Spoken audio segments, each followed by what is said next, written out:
Charles Darwin. Genius or monster? The name immediately arouses controversy among the biblical religions who attack the scientific theory of evolution with a verve reminiscent of the Spanish Inquisition in full cry. So what makes Darwin's theory so dangerous? Many of us have no idea. We have a vague uneasiness that Darwin is a bad thing. But why? Darwin has given man the undeniable scientific proof to rid the world of biblical superstition and hate forever.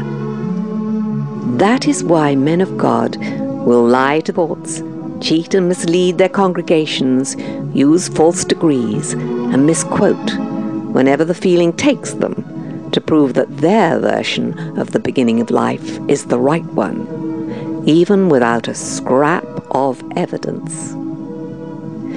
For those of you, like me, who did not have the benefit of a science education, this is why the modern scientific theory of evolution strikes the fear of God into the religions based on the Bible.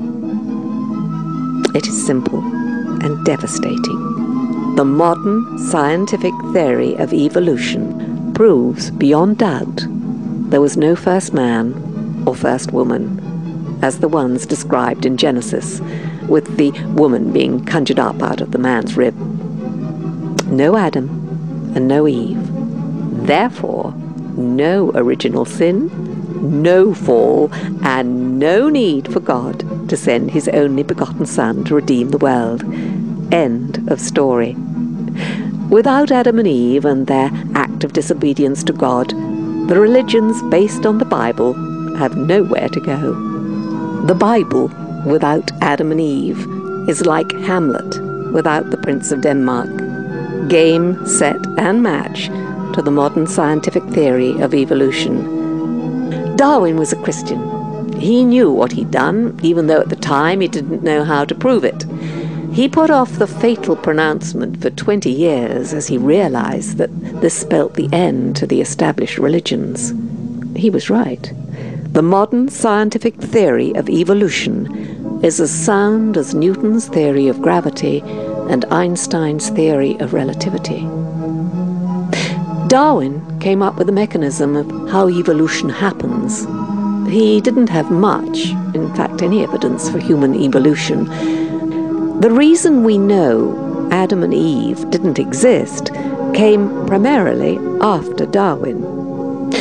We have now the genetic evidence that relates us to greater apes, fossil evidence showing our primate origins, and DNA marker evidence that traces our origins precisely to a matrilineal ancestor of 150,000 years ago and a patrilineal ancestor of 60,000 years ago. Darwin showed us the mechanism for how evolution works. But the physical evidence is the conclusive proof that we did in fact evolve and did not come from Adam and Eve. What's so perfect about all the evidence is that it is all consistent with the same time frame, the same place, and the same means. The heads of the theist religions, Judaism, Christianity, and Islam, know this only too well, but they have 2,500 years of investment in this myth, and they're not going to see their livings, power, and palaces disappear overnight, as should happen if the world woke up. So many of them, notably the creationists, have embarked on the impossible task of proving Darwin wrong. This is like King Canute trying to stop the tide coming in. But they're doing a very good holding job and are endangering the whole field of recognized science by muddying the waters in any way they can, even trying to force their unscientific claims into science lessons. The point is, and must be stressed over and over again, that Darwin's original insight proves without question there was no first man and no first woman, no Adam, no Eve, no first humans to commit the original sin. It does not prove there is no God. It doesn't have to. That is not the theory's purpose. The Big Bang and how life began is not dealt with by Darwin. But the first humans and original sin are. There may be a God, but it is not the God of the Bible. Humans are not born in a state of sin and do not need to be redeemed. Curtain down. Scientists obviously know this, although they never give any indication that they do. If today's scientists had had the benefit of a sound religious education, they would know just how devastating this little fact can be if you are a believer. You have to believe in Adam and Eve and the fall of man, or else there is no point to what follows.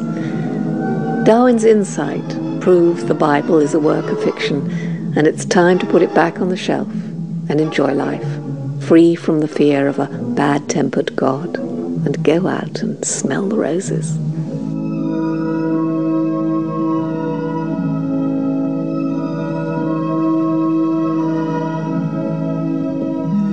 Science and the scientific infrastructure have made the world the wonderful, exciting place it is today. Now is not the time to plunge the world back into the dark ages, as the creationists would like, to a world of subjugation of women, bloody religious wars, eternal torment, and compromised education. We have outgrown such Bronze Age nonsense. 2009 is the double centenary of Darwin's birth. Let us all celebrate this remarkable man.